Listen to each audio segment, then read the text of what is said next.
Chinnaswamy stadium ಬಳಿ ಕಾಲ್ತೊಳೆದಕ್ಕೆ 11 ಮಂದಿ ಸಾವನ್ನಪ್ಪಿದ ಪ್ರಕರಣದಲ್ಲಿ ರಾಜಕೀಯ ಜೋರಾಗ್ತಾ ಇದೆ.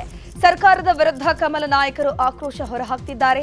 ಜೊತೆಗೆ ಪ್ರತಿಭಟನೆ ಕಹಳೆ ಮೊಳಗಿಸಿದ್ದಾರೆ. ಈ ಬಗ್ಗೆ ಮಾತನಾಡಿರುವಂತಹ ಡಿಸಿಎಂ ಡಿಕೆ ಶಿವಕುಮಾರ್ ಅವರು ಏನ್ ಬೇಕಾದ್ರೂ ಮಾತನಾಡ್ತಾರೆ, ನಾವು ಕಡಿಮೆ ಮಾತನಾಡೋದು ಉತ್ತಮ, ತನಿಖೆ ಆಗ್ತಿರೋದ್ರಿಂದ ನಮ್ಮ ಮಾತು ಯಾರ ಮೇಲೂ ಪ್ರಭಾವ ಬೀರಬಾರದು ಅಂತ ಮಾತಲ್ಲಿ ಪಂಚ್ ಕೊಟ್ಟಿದ್ದಾರೆ. ಕಾಲ್ತುಳಿತದ ಪ್ರಕರಣದಲ್ಲಿ ಕಾಂಗ್ರೆಸ್ ಹೈಕಮಾಂಡ್ ರಾಜ್ಯ ನಾಯಕರಿಗೆ ಕ್ಲಾಸ್ ಕೂಡ ತೆಗೆದುಕೊಂಡಿತ್ತು. ಇದರ ಬೆನ್ನಲ್ಲೇ ನಿನ್ನೆ ಡಿಸಿಎಂ ಡಿಕೆ ಶಿವಕುಮಾರ್ ದೆಹಲಿಗೆ ಹೋಗಿದ್ದಾರೆ. ಇಂದು ಹೈಕಮಾಂಡ್ಗೆ ಘಟನೆ ಬಗ್ಗೆ ವರದಿ ನೀಡುವ ಸಾಧ್ಯತೆ ಇದೆ.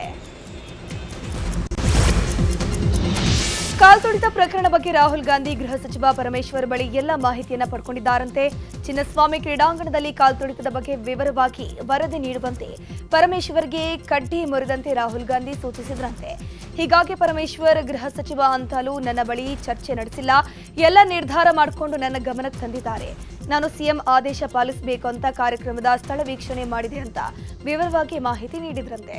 ಇದೆಲ್ಲ ಆದ ಬಳಿಕ ಸಿಎಂ ಡಿಸಿಎಂಗೆ ರಾಹುಲ್ ಗಾಂಧಿ ಕರೆ ಮಾಡಿ ಪರಿಹಾರ ಹೆಚ್ಚಳ ಮಾಡುವಂತೆ ಸೂಚಿಸಿದ್ದಾರಂತೆ. ಹೀಗಾಗಿ ಪರಿಹಾರವನ್ನ 25 ಲಕ್ಷಕ್ಕೆ ಹೆಚ್ಚಳ ಮಾಡಲಾಗಿದೆ. ದಿನೇ ದಿನೇ ಚಿನ್ನಸ್ವಾಮಿ ಸ್ಟೇಡಿಯಂ ಬಳಿ ನಡೆದ ಕಾಲ್ತುಳಿತ ದುರಂತದ ಕಾವು ಜೋರಾಗ್ತಾ ಇದೆ. ಸರ್ಕಾರದ ವಿರುದ್ಧ ವಿಪಕ್ಷಗಳು ಮುಗಿಬಿದ್ದಿವೆ. ಈ ಎಲ್ಲ ಬೆಳವಣಿಗೆಗಳ ನಡುವೆ ತೀವ್ರ ಮುಜುಗರಕ್ಕೆ ಒಳಗಾಗಿರುವಂತಹ ಸಿಎಂ ಸಿದ್ದರಾಮಯ್ಯ ನಿನ್ನೆ ಮಹತ್ವದ ಸಭೆ ಕರೆದಿದ್ದಾರೆ. ಡಿಸಿಎಂ ಡಿಕೆ ಶಿವಕುಮಾರ್ ಹಾಗೂ ಗೃಹ ಸಚಿವ ಡಾಕ್ಟರ್ ಜಿ ಪರಮೇಶ್ವರ್ ಅವರನ್ನ ತಮ್ಮ ನಿವಾಸಕ್ಕೆ ಕರೆಸಿಕೊಂಡು ಕೆಲ ಗಂಟೆಗಳ ಕಾಲ ಸುದೀರ್ಘ ಸಮಾಲೋಚನೆ ನಡೆಸಿದ್ರು. ಇನ್ನು ಮುಂದಿನ ನಡೆ ಪ್ರತಿಪಕ್ಷಗಳ ಆರೋಪಗಳಿಗೆ ಉತ್ತರ ನೀಡುವ ಕುರಿತು ಗಂಭೀರ ಚರ್ಚೆ ನಡೆಸಿದ್ರು. ಈ ವೇಳೆ ಮುಖ್ಯ ಕಾರ್ಯದರ್ಶಿ ಶಾಲಿನಿ ರಜನೀಶ್ ಕೂಡ ಜೊತೆಗಿದ್ರು. ಇನ್ನು ಮೃತ ಕುಟುಂಬಗಳಿಗೆ ಪರಿಹಾರ ಹಂಚಿಕೆ ಬಗ್ಗೆ ಚರ್ಚೆ ನಡೆಸಿದ್ದಾರೆ. ಇನ್ನು ಸಭೆ ಬಳಿಕ ಮೈಸೂರಿಗೆ ಹೋಗಿದ್ದಂತಹ ಸಿಎಂ ಸಿದ್ದರಾಮಯ್ಯ ಎಚ್ಡಿಕೆ ರಾಜೀನಾಮೆ ಕೇಳಿದ ಬಗ್ಗೆ ರಿಯಾಕ್ಷನ್ ಕೊಟ್ಟಿದ್ದಾರೆ. ಈ ಪ್ರಕರಣದಲ್ಲಿ ಸರ್ಕಾರದ್ದೇನೂ ತಪ್ಪಿಲ್ಲ, ಕುಮಾರಸ್ವಾಮಿ ಸುಳ್ಳು ಆರೋಪ ಮಾಡ್ತಿದ್ದಾರೆ. ಅಷ್ಟಕ್ಕೂ ವಿಧಾನಸೌಧದ ಬಳಿ ಯಾವುದೇ ದುರ್ಘಟನೆ ನಡೆದಿಲ್ಲ, ಆಗಿದ್ದು ಚಿನ್ನಸ್ವಾಮಿ ಸ್ಟೇಡಿಯಂ ಬಳಿ. ಆ ಕಾರ್ಯಕ್ರಮಕ್ಕೆ ನನ್ನನ್ನು ಆಹ್ವಾನಿಸಿಲ್ಲ. ಅಲ್ಲದೆ ಕುಂಭಮೇಳದಲ್ಲಿ ಸಾವನ್ನಪ್ಪಿದಾಗ ಪ್ರಧಾನಿ ರಾಜೀನಾಮೆ ನೀಡಿದ್ರ, ಆಗ ಕುಮಾರಸ್ವಾಮಿ ರಾಜೀನಾಮೆ ಕೇಳಬಹುದಿತ್ತಲ್ವಾ?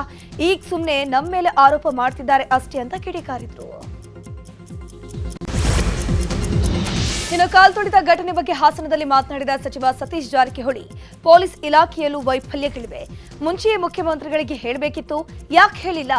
ಇನ್ನು ಡಿಎಂಗೆ ಹೋಗುವ ಮುಂಚೆ ಡೆತ್ ಆಗಿದ್ರೆ ಸಿಎಂಗೆ ಸರ್ಕಾರಕ್ಕೆ ಹೇಳಬೇಕಾದ ಡ್ಯೂಟಿ ಯಾರದ್ದು? ಅದು ಪೊಲೀಸರ ಜವಾಬ್ದಾರಿ. ಹೀಗಾಗಿ ವರದಿ ಬರುವವರೆಗೂ ಏನು ಹೇಳೋಕ್ ಸಾಧ್ಯವಿಲ್ಲ ಅಂತ ಹೇಳಿದ್ರು. ಚಿನ್ನಸ್ವಾಮಿ ಸ್ಟೇಡಿಯಂನಲ್ಲಿ ಕಾಲ್ತುಳಿತ ಪ್ರಕರಣ ಸಂಬಂಧಪಟ್ಟಂತೆ ಸಿಐಡಿ ತನಿಖೆ ಚುರುಕುಗೊಳ್ತಾ ಇದೆ. ಸದ್ಯ ಸೆಂಟ್ರಲ್ ಜೈಲಿನಲ್ಲಿರುವಂತಹ RCB marketing head Nikhil Sosale ಸೇರಿದಂತೆ ಮೂವರನ್ನ ಕಸ್ಟಡಿಗೆ ಪಡೆದು ವಿಚಾರಣೆ ನಡೆಸೋಕೆ ಸಿದ್ಧತೆ ಮಾಡಿಕೊಳ್ಳಲಾಗ್ತಿದೆ. ಹೀಗಾಗಿ 3 ಹಂತದಲ್ಲಿ ತನಿಖೆ ಕೈಗೊಳ್ಳೋಕೆ ಸಿಐಡಿಯಲ್ಲಿ 3 ಸ್ಪೆಷಲ್ ಟೀಮ್ಗಳ ರಚನೆ ಮಾಡಲಾಗಿದ್ದು, ಇಂದು ಕೋರ್ಟ್ನಲ್ಲಿ ಬಾಡಿ ವಾರೆಂಟ್ಗೆ ಅರ್ಜಿ ಸಲ್ಲಿಸುವ ಸಾಧ್ಯತೆ ಇದೆ. ಒಂದ್ ಕಡೆ ನಿಖಿಲ್ ಸೋಸ್ಲಿಯನ್ನ ಕಸ್ಟಡಿಗೆ ಪಡೆಯಲು ಸಿಐಡಿ ತಯಾರಿ ಮಾಡಿಕೊಳ್ತಾ ಇದೆ. ಮತ್ತೊಂದು ಕಡೆ ಬಂಧನ ಪ್ರಶ್ನಿಸಿ ನಿಖಿಲ್ ಸೋಸ್ಲಿ ಪತ್ನಿ ಮಾಳವಿಕಾ ನಾಯ್ಕ್ ಹೈಕೋರ್ಟ್ ಮೆಟ್ಟಿಲೇರಿದ್ದಾರೆ. ಇಂದು ನ್ಯಾಯಮೂರ್ತಿ ಕೃಷ್ಣಕುಮಾರ್ ಪೀಠದಲ್ಲಿ ಅರ್ಜಿ ವಿಚಾರಣೆ ನಡೆಯಲಿದೆ.